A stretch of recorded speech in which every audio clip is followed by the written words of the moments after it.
Hey guys, what is up? Ioki here, bringing you the brand new Season 13 preseason changes. We're going to be talking about all of the insane changes coming. Some big, some small, some good, some maybe not so good. But luckily, I was able to sit down with Riot about 1 week ago and have a content creator kind of like preview where they put together this slideshow, and I sat down with a bunch of the Rioters involved with the changes, was able to ask them any questions about upcoming stuff. So big shout out to Riot for giving me that opportunity, and let's get right into the changes because we've got a lot of stuff to go over.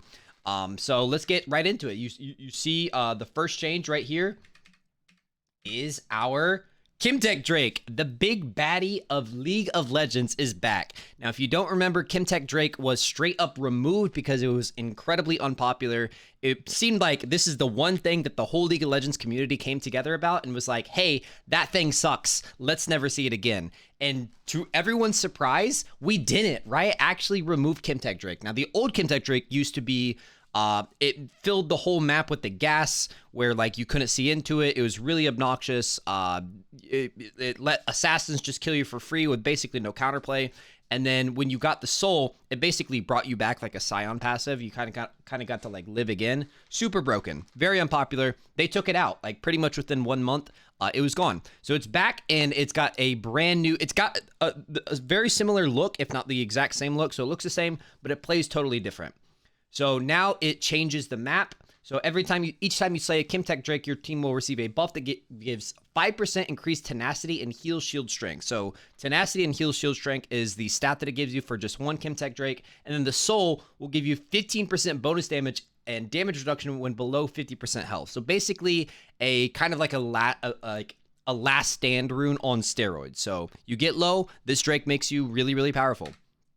And then the updated map, which I think everyone is kind of really nervous about, it doesn't seem nearly as obnoxious as the last form of the map. It seems a lot cooler, actually. So the new Kimtech Drake brings it with it an updated Kimtech Rift. This new Rift will feature the presence of Zaunite chemicals throughout the map, mutating the jungle plants in different ways, giving them new life and effects. So we've kind of seen like a baby version of this with the Water Drake, where it spawns a bunch of plants. You know, there's an increased amount of the juicy fruits that give you health, increased amount of the vision plants, etc., etc.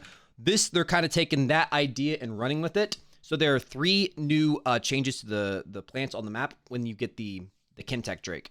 So these Kimtech infused plants will now blast you twice as far for the blast cone. So I imagine a lot of really cool jungle pathing and like playmaking with this.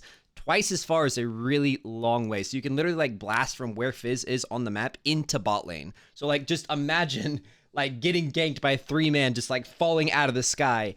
Absolutely crazy to think about. The stem fruits, the honey fruits will no longer slow you, which is actually like always a bit of like strategy added to the fruits, because if someone is chasing you, you can pop the fruits, make them run through that, or pick them up by yourself, get a little bit of health, and maybe fight back. So they will no longer slow you, just instantly run through all of them, and will additionally give you a small bonus shield that, to my understanding, does not go away. So you can just come into your next fight after getting the juicy fruits at a massive, massive advantage. And it also gives you a reason to pick them up if you're already full health, because it'll give you a shield. The Stalker's Bloom, this plant will grant move speed in the direction they reveal, revealing an extra circle around the plant itself, and reduce revealed wards to 1 health. So all kinds of crazy plant changes when you get the Kimtech map. I think it's going to be a pretty cool shift up to the game when you get this map. So jungle improvements. This is one of the bigger ones. Guys, they are pretty much introducing Pokemon to League of Legends. As you can see, we've got our Earth starter, our Water starter, and our Fire starter. So let's see what these things actually do. So they are called Avatar Smites.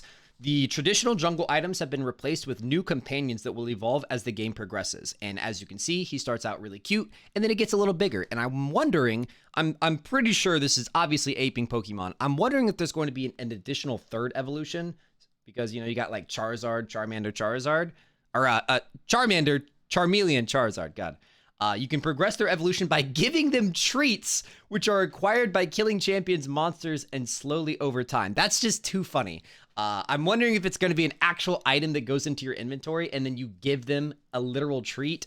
Riot, you're kind of genius for doing this, honestly. Like, we've got the little legends and ARAM, and those are a big hit. People really, really like those. So now we're going to be be seeing little Pokemon run around the map. And I can almost 100% assure you, we didn't talk about this in the preview or anything, but look at these things. Riot's obviously going to be selling skins for these things.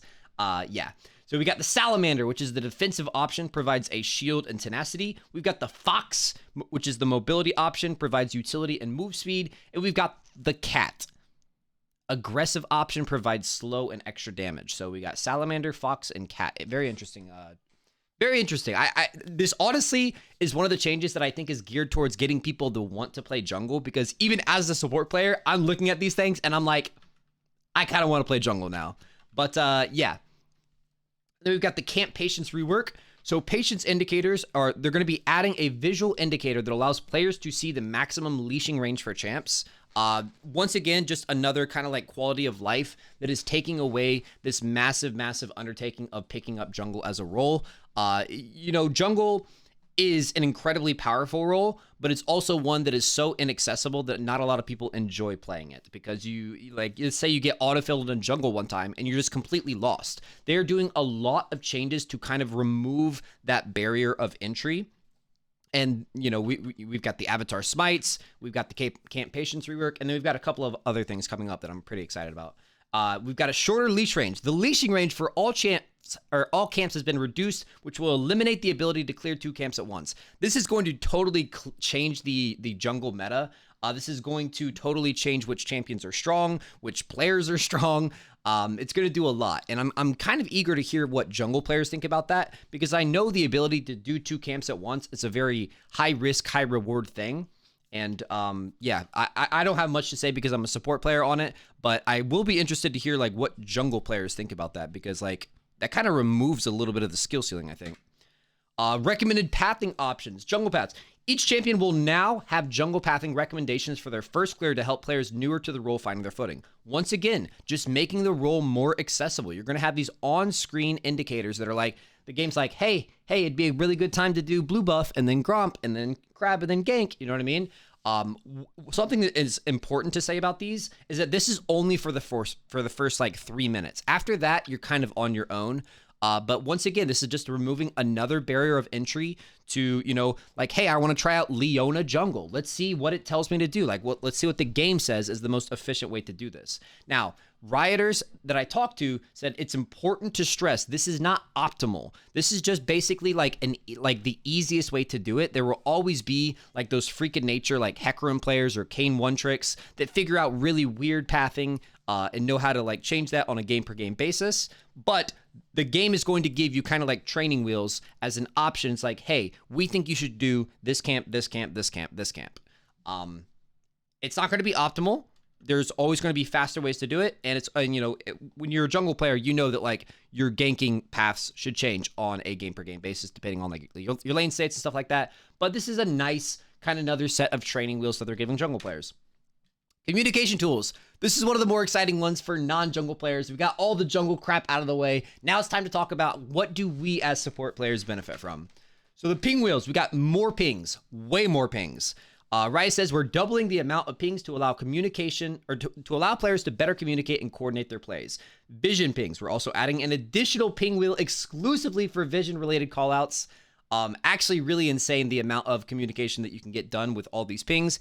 We've got a retreat ping, a push ping, on my way, all in. I'm going to be using that one a lot. Need assistance, hold. Not really sure what that means. Well, I know what it means, but I'm not sure how most people will take that ping, because what I interpret that to be is like, let's say you're fighting a dragon and you've kind of got like control of the dragon, and the enemy team is trying to find like a way in to fight you at the dragon. You should just be pinging hold. Like, let's hold this area. We're in a really good spot strategically. I'm not sure if people will actually listen or interpret that correctly, but then we've got the classic missing ping. And then this one I really, really like. And this just goes to show that like this game is getting to the point where there's a lot of strategy required. And the game is very, very complex. It's been out for now going on 13 years. Jesus. So yeah, now we have a bait ping, which is going to be really, really interesting to see how people use and react to that one. So like, let's say your jungler is coming and he's sitting in the bush ready to gank, but he can't quite go in until the enemy laner uses his cooldowns. The jungler can tell them to bait. And then your laner will probably int. But anyways, got a brand new vision wheel as well. We've got vision clear to need vision. Now, I am excited about these. I think these are going to be really fun to master and like mess around with and see how kind of like the ping meta evolves, because everyone kind of knows we only have 4 pings so far, and everyone knows that this one is the toxic flaming ping. Like if your laner does anything wrong, ADC does anything wrong, you hit him with the missing ping. So it'll be interesting to see like what people do with these pings. Are they actually well received? And then my overall thoughts about this are, why do we not just have voice comms? Like, this is my biggest gripe with the system going forward. I was really excited and thinking that maybe season 13 is the year that they finally implement voice comms so that we can actually communicate with our teammates like on a good level. Because like, this is a really well developed ping wheel, but like all of this is conducive to communicating with your team. You know, we're playing the most popular competitive esport of all time that needs comms. Why don't we just have voice comms? But whatever. New ping wheel, pretty cool. Objective planning. This is also really, really cool. This is the one that I'm most excited about. So Riot says we're adding a new feature to better allow teams to coordinate around objectives. Simply ping an alive or soon to be alive objective, and a voting prompt will appear for all allied players, asking them to vote whether or not they want to take or give up an objective. This is so freaking cool. Because this is like the fastest way to just, you know, say, hey, do we want to do this dragon? And if there's 4 no votes, then you just go back to, you know, clearing waves or setting up vision or whatever. Just give the dragon and go back to your business. But this is also the fastest visual way to be like, okay, we are all as a team on board with this dragon. Let's freaking do it, and let's do it right. So this will come up for Dragon, Rift Herald, Baron. I think those are probably the only objectives that'll show up. But really, really cool. I love this idea.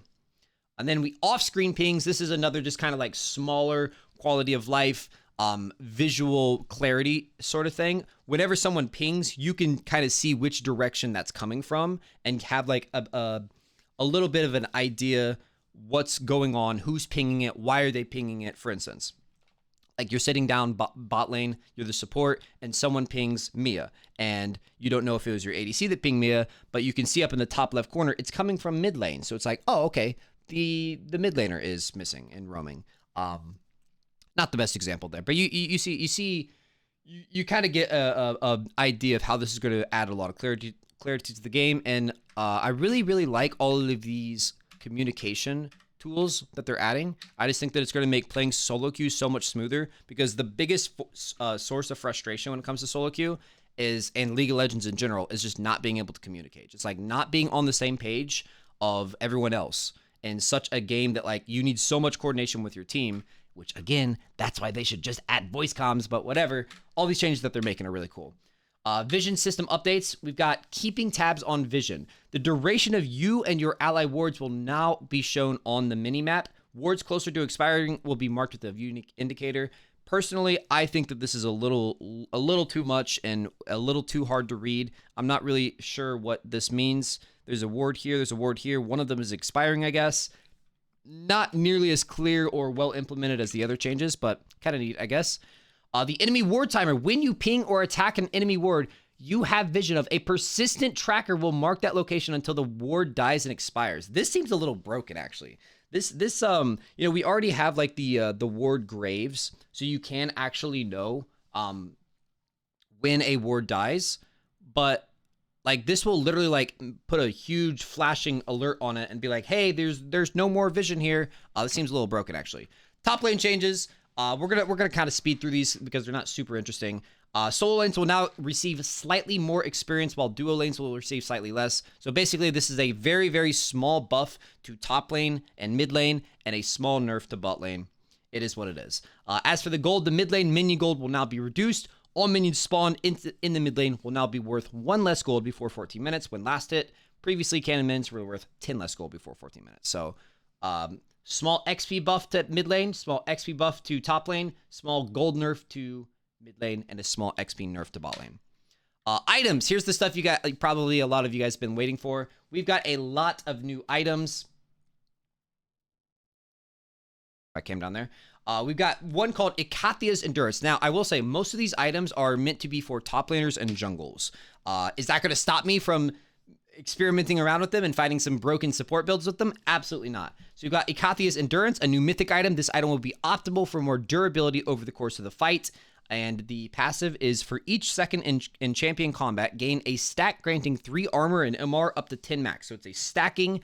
The longer the fight goes, the tankier you get. And then at max stacks, you become empowered, instantly draining enemies around you for 4% of your maximum health and doubling your resist from stacks until the end of combat. I foresee this being really broken on champions like Scion and Ornn. And then the mythic passive, you get more armor and magic resist. So these are for the types of champions that want to get like just a disgusting amount of resistances and health.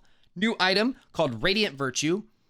And it is that title is probably going to change, by the way, they said. A new mythic item. This item will be optimal for playing grouped with your team as a top and jungle tank. Again, like I said, almost all of these items are kind of based around top and jungle itemization. But the Guiding Light. Upon casting your ultimate, you transcend, increasing your maximum health by 10% for 9 seconds. While transcended, you and your allies within 1200 range, and that's pretty good.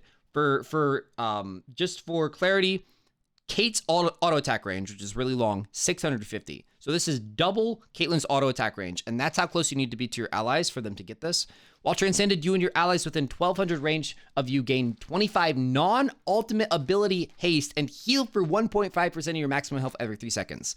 Increased by up to 100% based on that champion's missing health. Actually insane. Healing is doubled on yourself, 90-second cooldown. This item seems absolutely cracked. I don't really know what champions it's going to be good on. Probably some sort of like supportive jungle, possibly. Like maybe like a tanky Ivern jungle build. Not really sure. But this Guiding Light thing seems really, really insane. We got Iceborne Gauntlet. This is an updated mythic item. This item will be optimal for controlling and debuffing your target. Now, a little bit of clarity as to why they're changing these items. Riot said they didn't like that all of their tank items were basically just Sunfire Cape. They had that, Immolate passive on them. So now they're all unique. Iceborne Gauntlet has the Spellblade on it, of course, and that's pretty much it. Goliath's Ascendancy. Goliath's Ascendiary. A new mythic item. This will be optimal for scaling into a massive tank. Like I said, these are all for tanks. Colossal Consumption. Charge up a powerful attack against a champion over 3 seconds while within 600 range of them. The charged attack drains the target, dealing 187 bonus physical damage and healing you for that amount. You gain max health equal to 15% of the drain. That seems pretty cracked. All these items seem like insanely powerful. Rod of Ages is coming back, guys. It's a returning item. This will be optimal for battle mages and AP tanks. It is going to be a mythic. We all know what Rod of Ages does, but basically if you don't, you buy it as early as you can get it, and then it stacks up for, over time, and you kind of just like scale.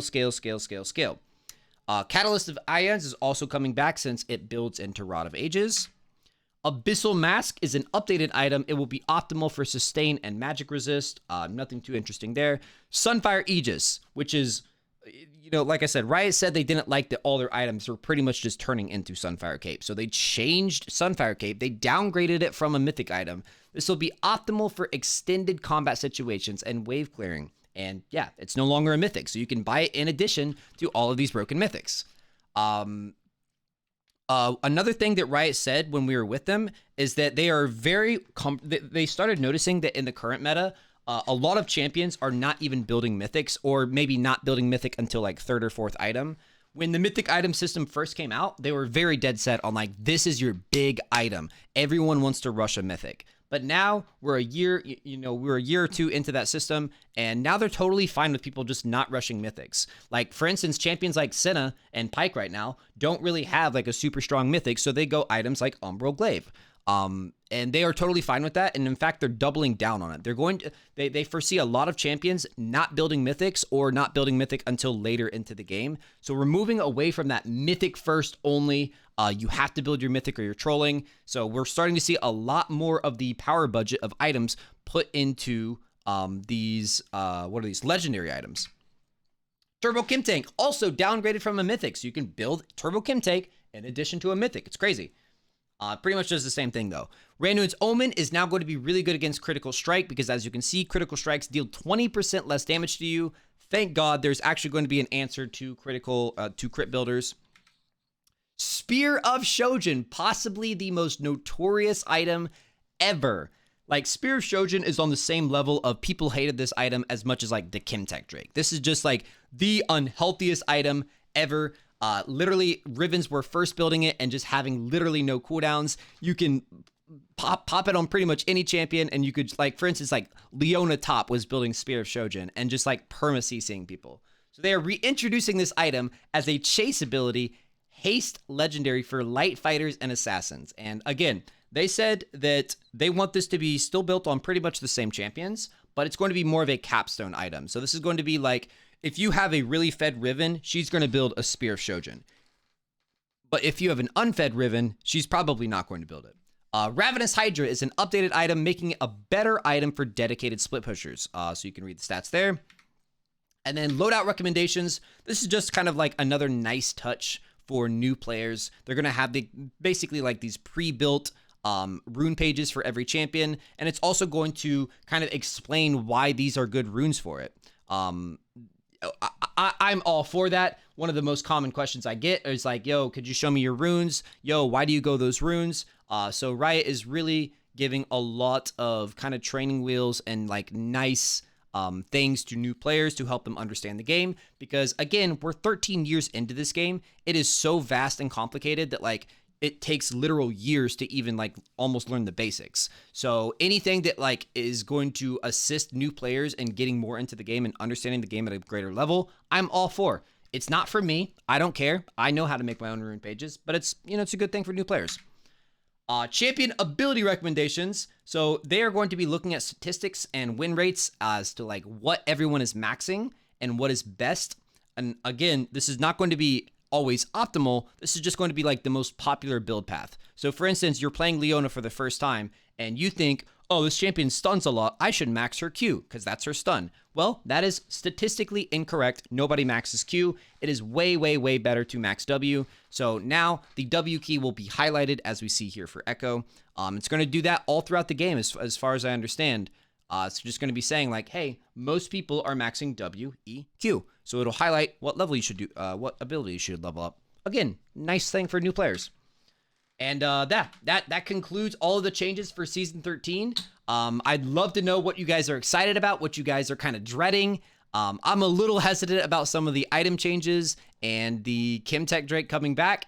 But I'm really excited about getting into preseason and showing off all these changes on the PBE when it hits right here. Make sure you guys are subscribed to my YouTube channel and my Twitch channel, twitch.tv/Ioki. Link will be down in the description. Can't wait to hear all your guys' thoughts. And again, thank you to Riot for this opportunity to bring to you guys Season 13. It's going to be a banger. Peace.